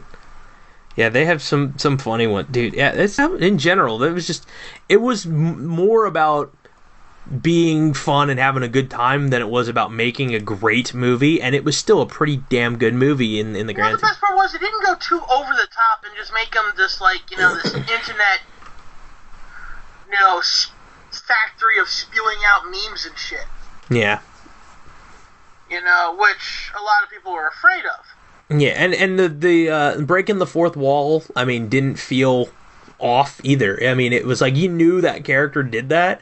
So it was like when he was like, he's getting punched, and then all of a sudden he sits there and he's flying through the air, and he kind of looks at the camera and says something, and oh yeah, this happened because of this, and then they have the flashback moment, and then you come back and he finally hits whatever the hell he got punched and runs, and they gets bumped into a car or something. Yeah, but there's also some other points where he's just like, oh, hello, you may be wondering how I got my own movie. Yeah. Came with some, talking about rubbing someone's scrotum, and it's like, it rhymes with pulverine. Yeah. Just the amount of jokes, most of them worked. There weren't many that I went, if any. I sat there laughing my ass off throughout the whole film. You know, Colossus trying to do this big speech, and he just shoots the guy in the head, shoot Ajax right in the head, and Colossus just starts vomiting everywhere. Yeah. Like, why you do that? He's like, you're taking too long! Yeah. So, yeah, man. I mean, it was fun. I enjoyed it. I had a good time. It was fun watching it with a friend who actually knew stuff. So, yeah, dude, it was... Yeah, it was always nice checking out those little Easter eggs throughout the whole film. Oh, and one word to say at the very end of the movie. Wham! That was funny. I'm sorry. I like the fact that he had that stuff all ready to go and things like on his phone when he's macking with his chick at the end. That was funny. Freaking Careless Whisper. Dude, that is like such the funniest. I'm telling you, one of the funniest things was actually the last thing he did in the whole film. When he stuck his head out the side and just went chicka chicka. Oh yeah. It was just like, oh god, why is that so good? Yeah. It was the simplest thing, man. But it worked for the whole movie. It was just the idea of everything. Like, that was one of the best post-credits you could get because it really was just pointless. That was like on the same level of Shawarma. Shawarma. At the end of Avengers. Yeah, that was funny. Man. Man, I can't wait to own that. I will definitely own that. On top of all the other crap I own I haven't watched yet. Yeah, you must have quite a few videos still to watch. A few? I got 7 stacks and a pile sitting next to me I'm going to take photos of for Instagram later. Oh, jeez. Yeah, I hit a place called CEX on Steinway today. They sell used items, video games, movies, stuff like that. And I found a few that made me go, okay, I'm going to buy you. Yeah, can't pass that up. Oh, it's $20 for 10 films. Oh, that's not bad. And one of them was Monsters University. Oh, sweet. On Blu-ray. $8. I'll take a chance on it used then. Give it a shot. I picked up 3 DVDs. One of them was Never Sleep Again, a documentary on Freddy Krueger. The Nightmare on Elm Street series. Nice. So I had to get that because everyone keeps saying that is the best documentary on horror films, and I've been wanting to watch it. $5, both discs, look pretty good, no problem. Cool. The original Amityville Horror for $1. Damn. Yeah. And, what was the last? Oh, Die Monster Die, which is a Boris Karloff movie. One of the MGM Midnight Movie releases that they did years ago. God, I missed those. They had some great films. I always try to pick those up in general just because they're a cool set to own. You still there? Yeah, I'm still here. Okay, because it's just like, oh no, it went quiet again. Did my Skype fuck up one more time? No, it's all good. And I picked up 6 movies for $1 each because they had no covers. Oh, nice. They're just DVDs in plastic baggies that were they might be damaged, they might not be damaged, but I guess at this point, since I have a CEX card, I can return them. Not that I'm worried about a quarter movie. But it was Family Guy, something Dark Side, because I would like to at least finish that series up. Yeah. And I only have Blue Harvest. Dude, it's so funny. I had no idea until after I watched a documentary that Blue Harvest was the faux name for when they were filming in Tunisia. Or, yeah, wherever the heck it was when they were filming whatever. Yeah, for Star Wars. I was like, oh, okay, that's where they got that from. Yeah. Plus, also the whole blue milk thing when they're drinking blue milk. Yeah, okay. That makes sense. 4 Dirty Harry movies. Dirty Harry, the Deadpool, the Enforcer, and Sudden Impact. And hopefully, Stand By Me. The thing is, it's a disc that just says Stand By Me on it, and that's it. So I'm hoping that they didn't make another Stand By Me movie that I don't know about. Interesting. But if they do, I'm screwed. If not, yay me. I got the movie I've been looking to get for a while now. Right on. Hopefully it all works out, man. Oh, it was a quarter, so I'm really not going to be too upset. But still, Stand By Me is a classic film. I've probably only seen it once, to be honest. Have you at least, so that you've at least seen it? Yeah, I have. Okay, you do know what it's about, right? Yes. And that is? Vaguely remember being, like, some sort of teeny kid relationship thing. 4 kids go off to see a dead body that someone told them about. Okay. Yeah, it's been a long time. They nearly get run over by a train, shit like that. You know, directed by Rob Reiner, one of the greatest directors ever. Based off a Stephen King novel. I remember the song more than anything, the song Stand By Me. No, starring Corey Feldman, the guy that married Rebecca Romaine after she divorced Stamos. Nice. He was a fat kid. What was, what is the one? No, I'm thinking of something else on top of that too. Something clicked in my head, and it was, oh my god, what's the movie? God damn it! It's something they would normally show in like an English class, and I'm blanking on the name of the damn movie. It's a bunch of kids that are like greaser kind of looking kids. Grease? No. They look like greasers. They're not wearing like the motorcycle jackets. It's like everybody is wearing like The Outsiders? That's what it's called. Thank you. You know, that's on my pile of movies to watch that I bought like 2 years ago. Yeah, that's funny. Yeah, it's somewhere. I want to watch it finally, but I really have to like dig for it, literally. Yeah, I vaguely remember watching part of that during a class I was subbing for, and I'm like, I happened to be in there on the second day that the teacher was out, so I got to see the ending of the damn movie. So I really had no idea what the hell the start was. But I just vaguely remember like everybody wearing like white t-shirts all the time. Yeah. So I got that. I do own that. I have to watch it eventually. I got a lot of movies. Like, I got such a strange, eclectic mix of shit I need to watch. Like you just said. Yeah. The Outsiders. Then I'm looking on my pile and it's like, oh look, a whole bunch of Studio Ghibli by Miyazaki. You know, like Castle in the Sky, Princess Mononoke, Kiki's Delivery Service, stuff like that. Then I have a movie called Goth Kill, which will probably be one of the worst movies I ever owned. Right above it, Oscar nominee Birdman. nice. Right above that, Barbarella. Oh, you brought up Oscars. Yeah, about goddamn time.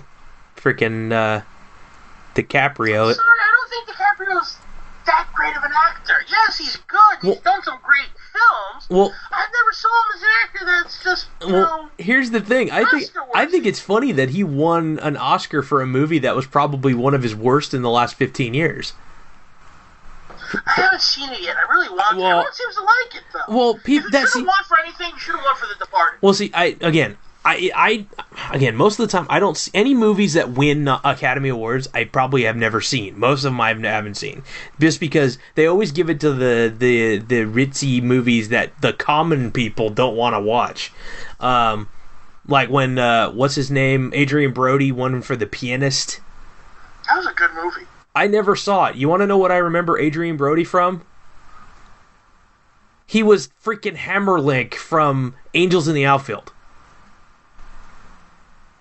He's the utility infielder who hit that ground ball that was like flowing all over the place.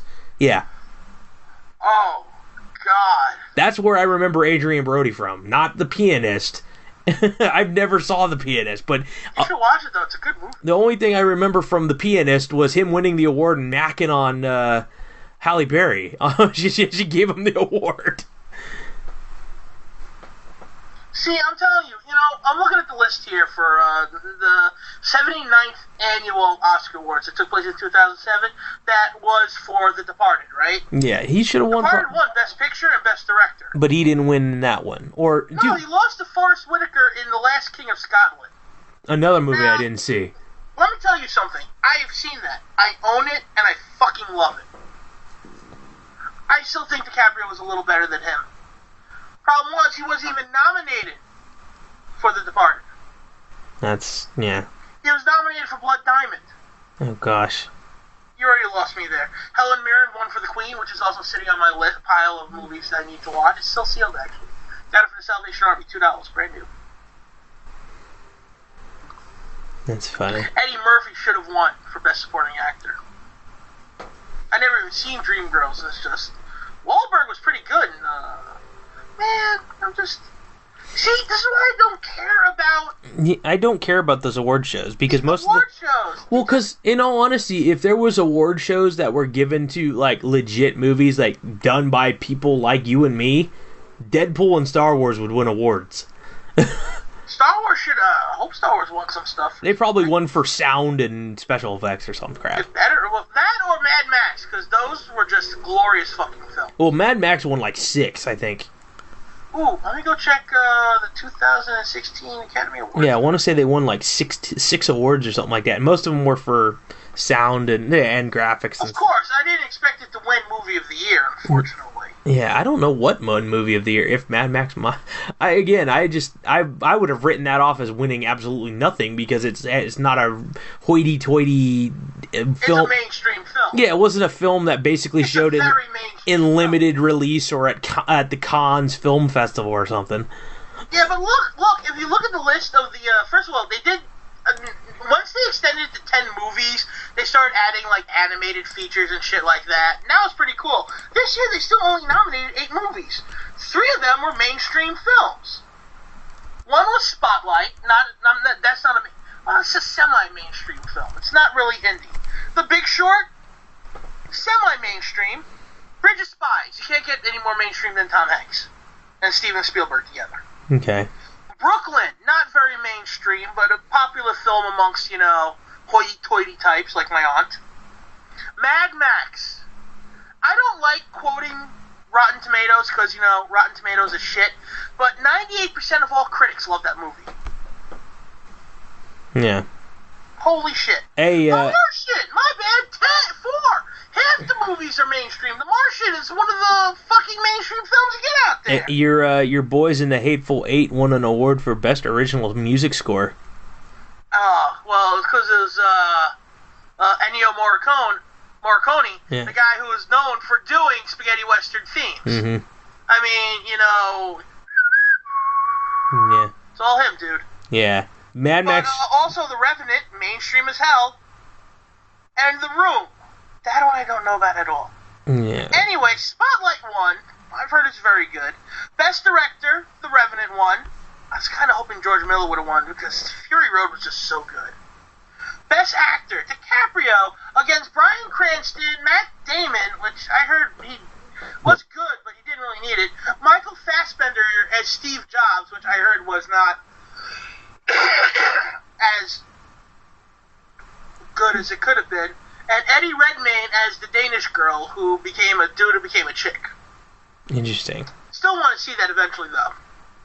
Yeah, most of those movies, like you're talking, and I'm like, yeah, I really just. Jennifer Lawrence, thank God she didn't win because I heard Joy was horrible. Yeah, I don't know. She was starting to become the new Meryl Streep. It felt like they're just gonna give her when she's nominated. Once she's nominated, she's going to win. It's like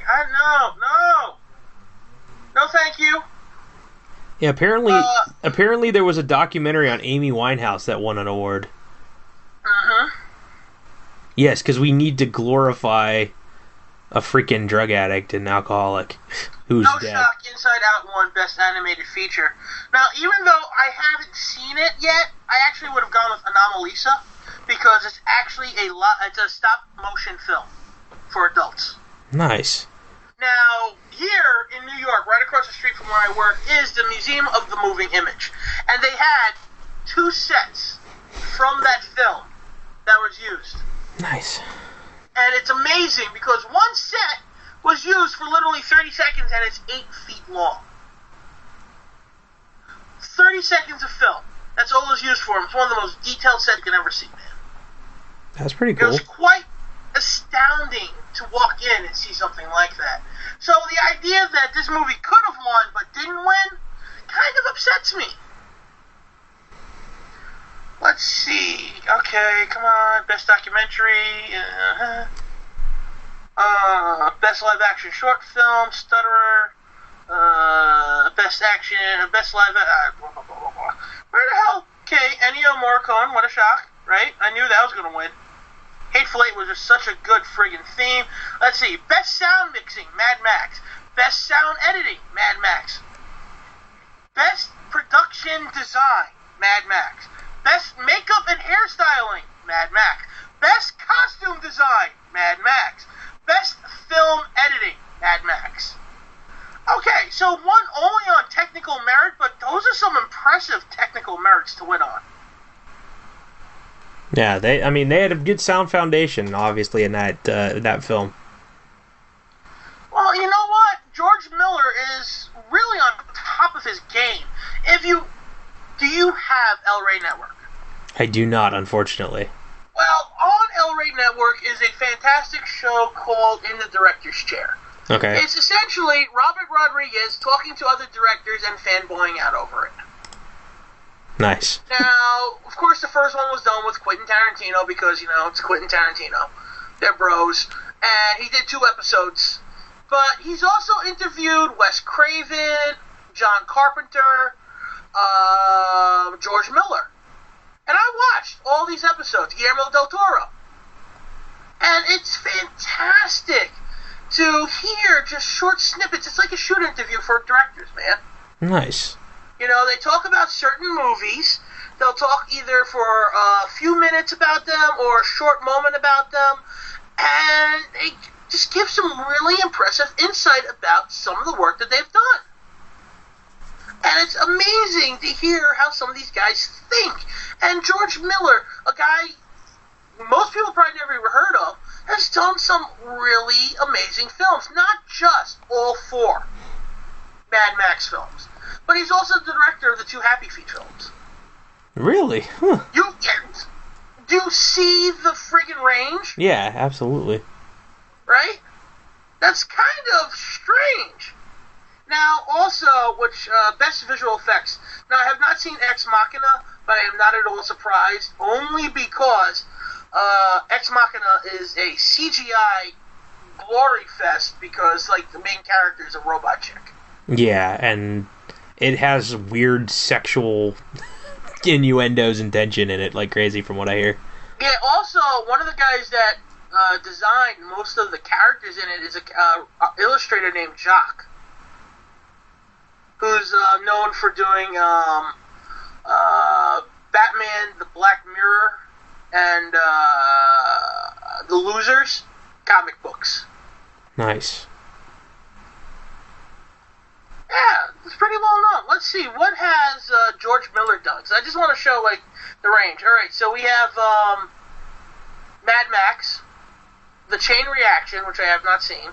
He directed the car chase scenes, and he's uncredited. Well, that's no surprise considering how Mad Max and how Mad Max 2 looked. He did the 20,000 Nightmare 20,000 Feet segment for Twilight Zone the movie.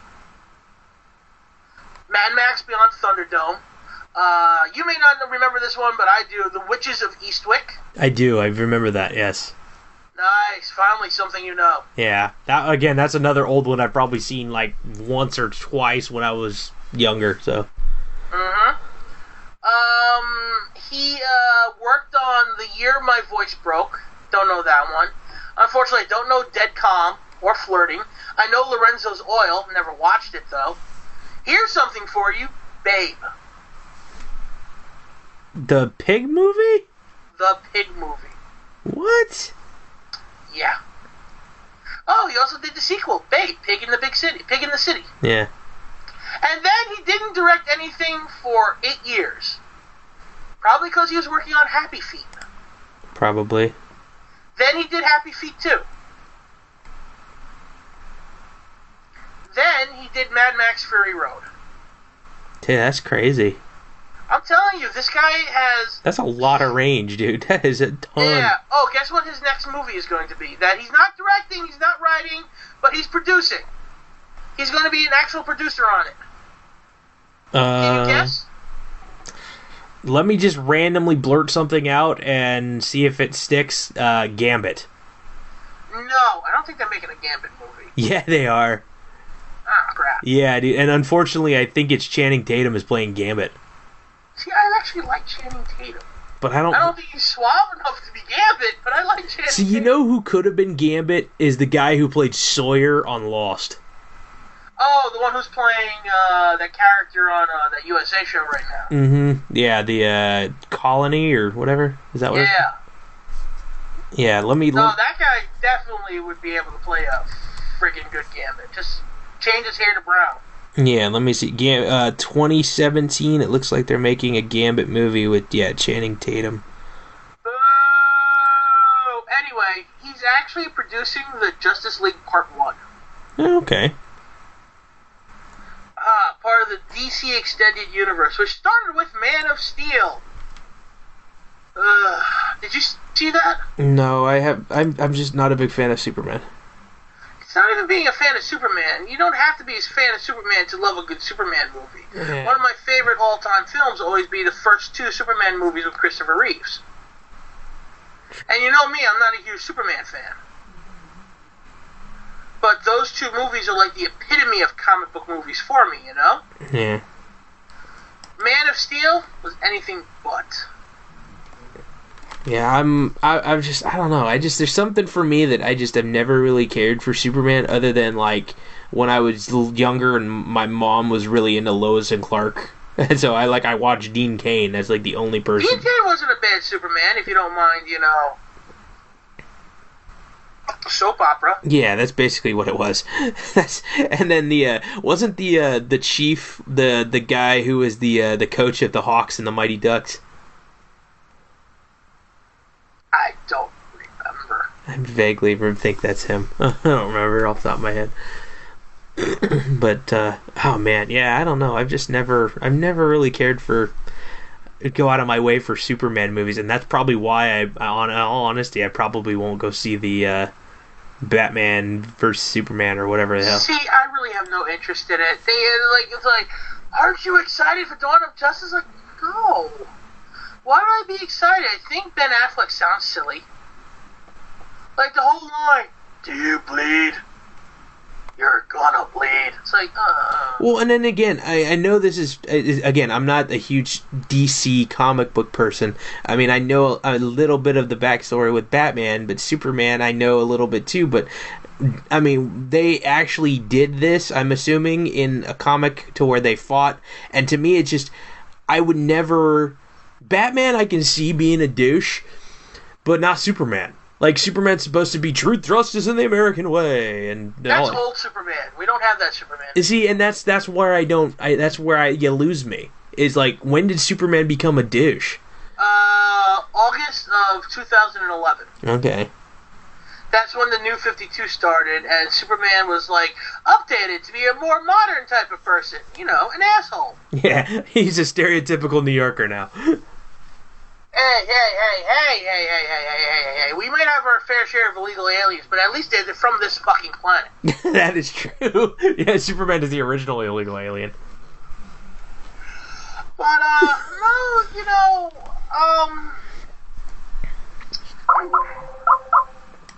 Oh, Lord. Here we go again with the fucking Skype thing. Hey. Okay. Hey, there we go. Okay. Damn you, Skype. No, my computer decided to go into its little stupid freezing mode shit. It's really... We'll have to get a new one in the not too far future, it feels like. Oh, man. So... this movie is not even officially a Superman movie. It's not like it's Superman 2. Well, that's the fun part is I saw somebody try to, like... Oh, god damn it. What in the hell, Skype? Really? Really? Alright, let's try that again. Fucking Skype. That's the fun part. I saw somebody. Yeah. Do you know what the one thing too that I've heard people talk about, and they're like Superman v Batman or whatever, or Batman v Superman, and somebody's trying to like convince the public about it being the 5th movie in some sort of random count. It's supposed to be the 5th movie after the Batman saga by Christopher Nolan. Yeah, so, and That's what it's technically, someone is trying to put it out there as being, where this is not really Bruce Wayne, he's friggin' Deathstroke the Terminator. No. Interesting. Imitating Bruce Wayne. Interesting. I'm like, you out of your god damn mind? Interesting. Are you stupid? I read that shit and I was laughing at most of the stuff that they were talking about. No, Man of Steel is the first in a new line of films. Batman vs. Superman is going to be Superman 1.5, Batman 0.5. Suicide Squad is going to be Batman 0.75. I think, Batman movie. In all honesty, I'm more interested in seeing the Suicide Squad. Oh, dude, I can't wait to see Suicide Squad. And I know nothing. I have no interest in Batman vs. Superman, yeah. But give me the Suicide Squad. I know nothing about half of those characters except for Joker and Harley Quinn. And Joker looks stupid. He's a little weird. He's kind of more of like hipster tattooed Joker thing. I don't know. And damn it, Skype, you are such a pain in the ass right now. Why are you being such a pain in the ass right now? And this is just wonderful fucking radio. So, trying to get Scott back on here, and we shall see. It's still going through issues, but we will get it working, hopefully. Hopefully. I do not understand why this is being such a pain in the ass tonight. And there's an internet connection issue. And so, and the call got dropped. So, yes, he's probably having to restart his thing. And, yes. So, damn it. Why? You pain in the butt computer and you pain in the butt Skype. I don't understand why. Alright, trying again. Nope, I think he has to restart something or his computer froze. So this may be the end of the show, ladies and gentlemen. Stupid Skype. I'm honestly, I really want to get his reaction once he finally does make connection again. Because he may just be like, you know what? Fuck it. We're not even going to finish it. But hey, I mean, we've been going for about an hour and a half or so, something like that. But yeah, man. Now me talking to myself now is fun. Yay! Suicide Squad looks a lot better than Batman vs. Superman. Yeah, that's just not my thing. So, yeah, I don't know. I want to bring up the fact with him, with Scott, that people keep talking about Harley Quinn losing her shit and going from basically being a very smart, productive member of society to basically batshit crazy and sex symbol. So we will get to that here in a second. Yay! Let's see. Scott, are you there? I'm here now. Okay. I don't know what the heck happened. I've been talking to myself. I'm telling you, my computer is a piece of shit.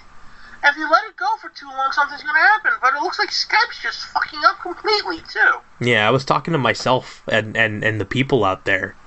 I was like, yeah, it was really weird talking by myself. But though I was telling the people, and I'm looking at the screen like Deadpool, that I've been seeing people talking shit lately about how Harley Quinn basically went from well-respected, member of society to basically batshit crazy and like sex symbol.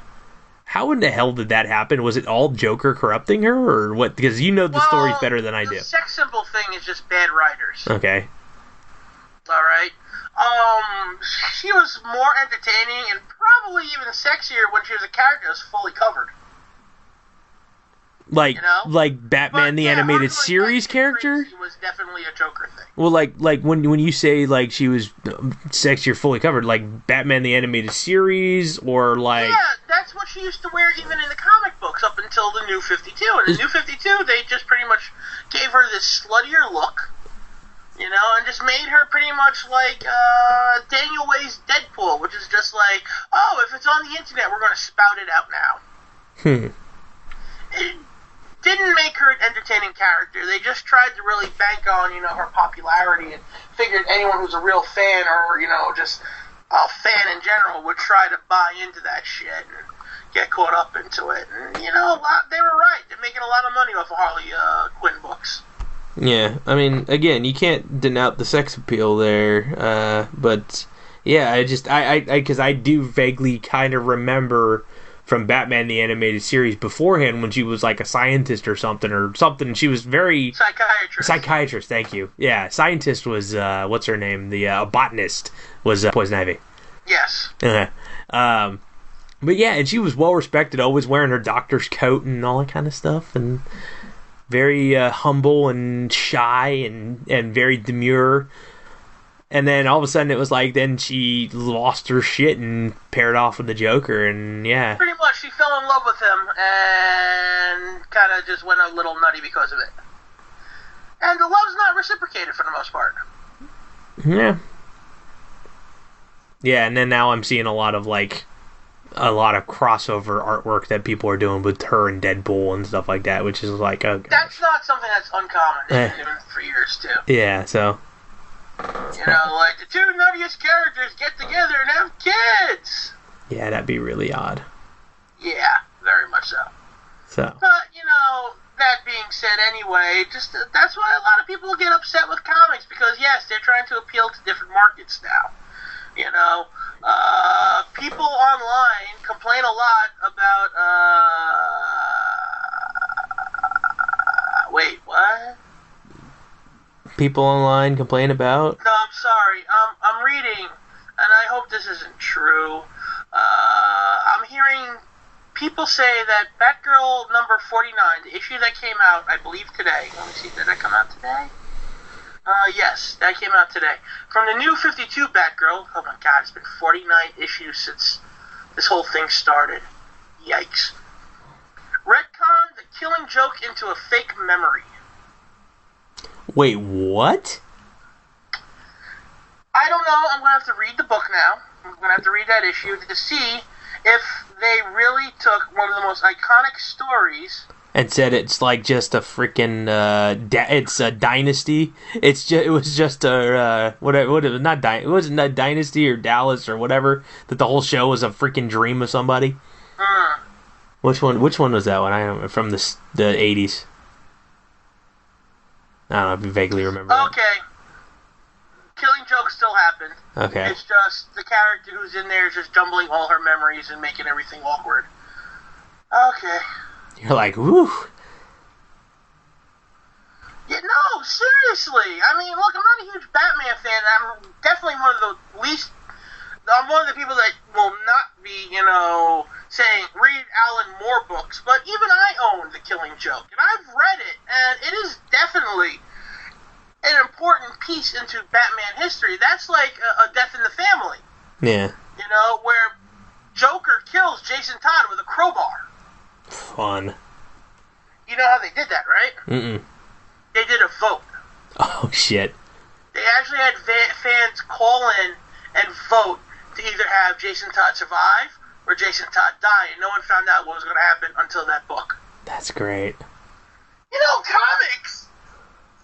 Man, comics can do some really cool things and make you love a character so much that when he dies, it's newsworthy. Yeah, it's I was up all morning one day because at the time I had nothing better to do. No school, so I was up at the time in 2006, and I'm watching the morning news, right? Mm-hmm. Channel 11 morning news here in New York, you know, the CW11. Pix 11 morning news. I love that station. One day, they're doing the news, and they say, later today, Captain America is going to die. Yeah, I remember that. That it made the news out here, too. I was just staring at like, what do you mean Captain America is going to die? And they said the iconic hero will be written into a story where he is actually going to be murdered. And I was like, oh my god, I must read the current Captain America now. I downloaded all 25 issues that were out at that time. I had no idea what the hell Civil War was. I don't know what any of that shit was going on, so then I had to read that. You know? Mm-hmm. I had to backtrack and read that. But so I read the Captain America, like, oh man, this shit is so cool. Oh man, they brought Bucky back? No, they killed Nomad? What the hell is Ed Brubaker doing? That was funny. It was like the true revival of me as a comic book fan, okay? Yeah. I felt so good reading, and like at that time I was slowly getting back in the comics. So I read House of M just recently. At that point, like, oh shit, because someone said read House of M, so I bought it. I found it, and I was like, all right, what the hell? Haven't been to a comic shop in a long time. I went to a comic shop because there's a new Ghost Rider series starting, and a new Moon Knight series starting. So I was like, oh, let me buy those because those are two of my favorite characters, right? You still there? Yeah, I'm still here. Alright, just making sure this time that neither of us are talking into thin air. So, I was like, alright, let me go buy this and watch this. Cool. Read this, I mean. I was like, oh shit, this is a great story. Not that I knew that it stemmed from, you know, half the Avengers dying because Scarlet Witch lost her fucking mind. Because I didn't read Avengers Disassembled. I still haven't read Avengers Disassembled, actually. You know? But it's like, oh, okay, so this happened, and this happened. Well, this makes sense. This is really cool. Maybe I'll start getting into comics again. It's like, oh, man, new Ghost Rider series. Cool. Artwork is great. Javier Salterres is back. This is awesome. You know, it felt good being a comic book fan, you know? Yeah, yeah. Moon Knight was illustrated by, at the time, David Finch, who was really freaking good then. He was a very shadow-heavy artist with a lot of cross-hatching and a lot of detail into his work, but it made sense back then. Now it's kind of like, oh my god, why does Superman's face look like it's flat? Yeah.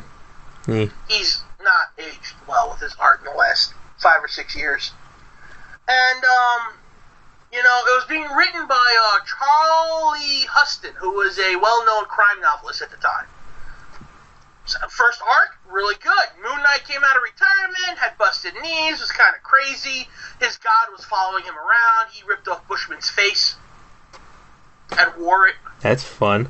Hannibal Lecter. It was scary as hell in a good way. Taskmaster was the first guy he beat the ever-living crap out of when he became Moon Knight again. It was just really good.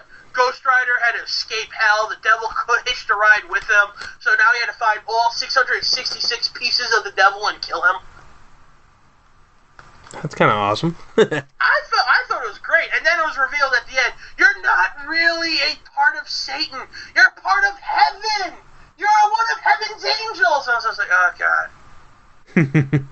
I just read this. That's funny. God damn you. And then Daniel Way went on to ruin Deadpool for 68 issues. Yeah. But, you know, I was like, okay. Then all of a sudden I found out Captain America and I was like, oh, crap. Where can I download these things? I found a place to download the comics. I read them in about 3 days. Oh, see, that's cool. Maybe even less. I just couldn't stop reading. It's like, oh my god, this is so cool. To the point where I now own 4 of the 5 Captain America by Ed Brubaker omnibuses. Nice. So, Marvel, don't sue me for, you know, downloading comics illegally, because I friggin' own it now. Yeah. Yeah, dude, you know, remember about a year plus ago, we did an interview with a writer by the name of Michael Kingston? Mm-hmm. For the Headlocked comic? Yes. I don't know if you can hear that. I physically got my copy now. Puzzle tough. So, I donated to the Kickstarter, and I got a shirt, and I got the volume 2. We were lucky enough; he was nice enough to give us a digital copy of the first one before the interview, and I was just like, "Oh my god, this is so damn good." So I got this one. It's autographed by Michael Kingston. The cover's hand drawn by Jerry Lawler. There's artwork in it by Tony Atlas and some of the other people in there. Some of the stories are written by wrestlers as well. Yeah, dude, it's pretty cool, man. Booker T designed a character. Yeah, it's pretty sweet to see some of the stuff that's in here. So I haven't really gotten a chance to. I mean, I'm at that point with badminton season and stuff like that. Everything's kind of bleeding all together. My days moving into my evenings. But yeah, dude, it's really cool to see. Like Jerry Lawler did the cover, and it literally looks like a Rockwell type of Americana painting. Fantastic artist. If he never made it as a wrestler, he could have made it doing illustrations for magazines and shit like that. For sure, dude. So. I just thought it's pretty cool, man. So they did a few WWE back in the day when I was working for I will not name the company I worked for, but they sold bootleg videos. And for the longest time, at the time, Jerry Lawler was doing children's books. He was illustrating children's books of the wrestlers that was being written by Mick Foley. Really? Yeah, I think they did a Christmas book together at least. That's funny. I didn't realize that. Yeah, seriously. I was like, I'd sit there in the shift in the mall reading it. That's pretty fun. I didn't realize they did that. That's pretty cool. Mm-hmm. Yeah, Jerry Lawler's a phenomenal artist. He is. So, yeah, the first one was really good. I mean, it's basically this story of a guy who basically goes from being a fan to wanting to break into the business. And the shirt that I got is basically, you've seen the pictures of the evolution with the monkey to the Homo habilis to Homo erectus to Homo sapien kind of thing. Yes. They did that, but the first one was the guy sitting down, like, eating popcorn, cheering at the show. The next one is him dressed, like, in normal garb, like, squatting over, like, holding, like, ring ropes and stuff, like he's lugging it from one thing to the next. Then it shows him as, like, an indie wrestler, his first match. Then he looks a little bit more matured, and in the last one, he's the champion. It's a cool little evolution shirt. I really like it. That's nice. Yeah, the one of him being like breaking into the business in his first real match. He looks so indie-rific. It's hilarious. Like he's like very like flashy and flamboyant, like shorts, kind of like how Paul London and Brian Kendrick used to come out all the time. I mean, literally, that looks like his whole getup, like the pleather shorts. It's funny, dude. Yeah, it's such a good shirt. And this, I mean, again, I read the series when we first did that interview, and I was just like, oh my god, dude. Like, I read it in, like, the span of 2 hours. I was really into it, so, but yeah, I got it in the mail the other day, and just haven't really had a chance to sit and read it, because it's just been freaking going crazy and working and doing stuff for the coaching deal, and when I'm home, I'm trying to sleep. So, yeah, man, well... Alright, well, hey, it's getting late on Scott's end, and I know I'm getting hungry because I haven't had dinner yet, so I think we're going to call it a night. We've been going for almost, not quite 2 hours, but hey, why the hell not? We can call it a night whenever the hell we want because it's our show. Sound good to you? It is? Yeah. It is our show? It is our show. Oh, that's good to know. Yeah, it is our show, and... yeah, if you are a little depressed about the boobs not being here with us, I don't know if he's going to be on the show very often anymore again because I guess some conflicts have come up and certain people have heard his coarse language and do not want him having coarse language and being on another radio program at the same time. So... Yay! So basically, if you think the show's just fine how it is with me and Scott, you're in luck because you're going to get a lot more of us. And if you don't like it, fuck you. Tough. Exactly. Tough. Fuck that. But, yeah, man, so Just be sure to check out GorillaBloodRadio.com. Show will be up hopefully in the next couple of days. Well, by the time you hear this, it'll already be up, and this whole pointless conversation of me rambling makes no sense. Daniel just likes to hear himself speak. Sometimes I do. I think I have a pretty damn good voice too, but that's just me. I don't know. My voice is horrible. I like torturing people with it. The fun part is when you listen back and you go, "Do I really sound like that?" Jesus. And I go, oh, God. Well, no wonder why people keep calling me Miss over the phone. No, God. Seriously, it's been happening since I was like 9. Oh, nothing. Like, Miss. Oh, God. One time. Oh, God, before we go, I just have to. Go ahead. The Daily News called like 5 days in a row trying to get us to buy newspapers. Mm-hmm. And I'm on the phone. And I'm like, we don't want your fucking newspaper. Stop calling here or I will call the cops. And they're like, can we speak to your parents? I'm like, I'm a 20-year-old fucking man. That's funny. All of a sudden, the phone hung up. That's funny. Dude, I had one time, again, just a random story that just came to my head, and I haven't thought about it in years. I had to have been probably, I don't know, 10, 12, I have no idea. And one of my mom's bosses called the house asking for her. I guess she wasn't feeling well that day. And her boss had like a really thick like Irish or Scottish accent. And I thought it was like just, oh, you sound like that because you're elderly. And my brain as a kid didn't think anything of it. And I told my mom, hey, Grandma's on the phone. He was like, he got on the phone and was like, wait, I heard that. Did he call me Grandma? So yeah, that just came into my head. That's a funny ass memory that I totally. Oh man, you're an idiot. Well, I was like 10 or 12. I don't remember how old. Come on, you don't know what your own grandma sounds like. At the time, I don't know. That was just weird. I don't know what the hell it was, but yeah, it was just like, okay, his weird accent. You were drunk at 12 years old. I don't know. I doubt that. Grandma's on the phone, Mom. Where's the scotch? Oh, God. Alright, on that note, you want to pimp out your artwork?